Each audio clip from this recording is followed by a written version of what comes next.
My name is Doug Marcaida. I am a Filipino martial arts practitioner, and I have deep roots in Pequiti Tercia, Cali de Leon, and Barako Batangueño Barisong. What we're going to be doing today is presenting the art of the karambit.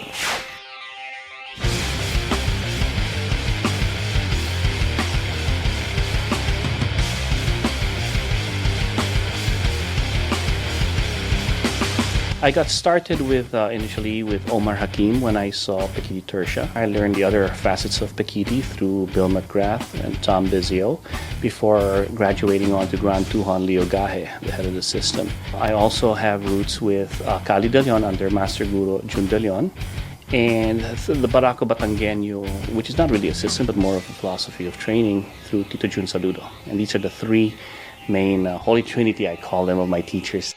My first exposure to the karambit was through Omar Hakim. He showed me the karambit as one of the feral untamed blades of his relationship with Silat. I also learned the karambit from Marpati Puti instructors when I was in the Air Force, and we had an exchange program with some of the Indonesian Air Force instructors.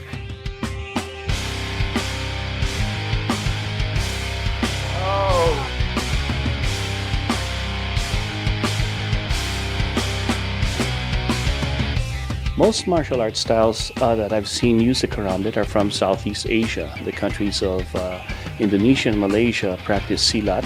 In the Philippines, the karambit is called as sanggot, or used as a farming tool rather than a particular weapon. But when introduced to me by my teachers, we started looking at the karambit as a curved weapon blade. So it really complements the Filipino martial arts in terms of the knife as a curved blade with the different attributes of controlling because of the curve, but you still have the puncturing, you still have the lacerating, you still have the impact use of the karambit. When you capture, to cut. See? Cut. It's the sharpness of that, right? The design of the karambit is once again made to mimic the claws or the tooth of some animals. It has the ability to control and hook into its prey.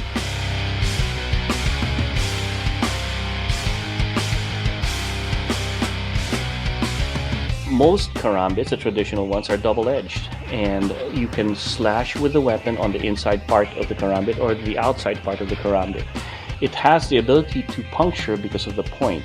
Some karambits like this has also another point on the edge, so on the drawback can also puncture.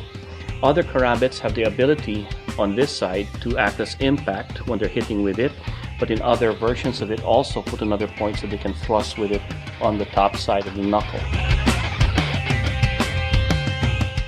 So the karambits are very versatile in its use, and in modern day use you will find that the karambit has been transferred from a fixed blade into what they have now as a folder version of the karambit, where the karambit can be kept legal in use by the ability to have it folded, ease of carry.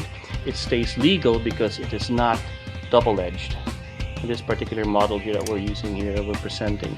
So this is the modern use of the karambit as you can find nowadays as a folder. One of the features of the karambit is that it does have its finger ring in here. And a lot of people believe that in times of stress, the hands may open up and drop the blades. So in straight blades, the ability of that is missing. Whereas in the karambit, you have that. Break that pinky.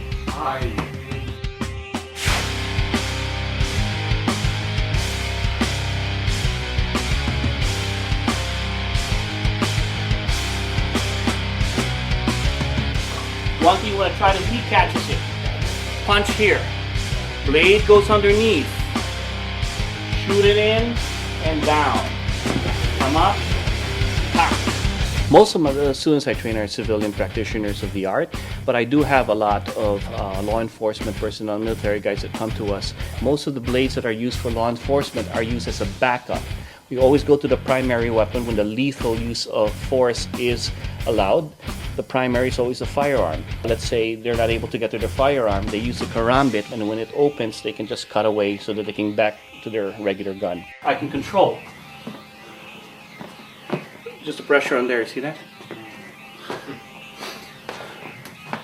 Wrist lock.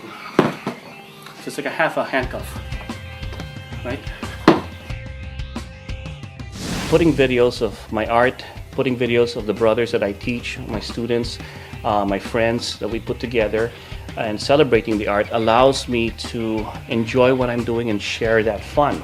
Putting that video together really is for my sons.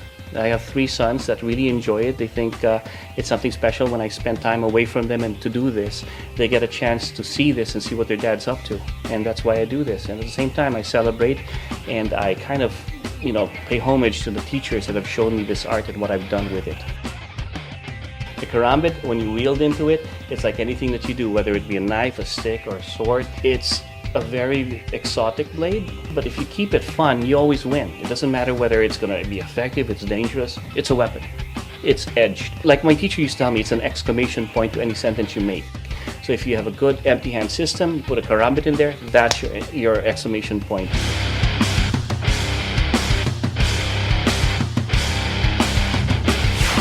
You're watching Inside Martial Arts.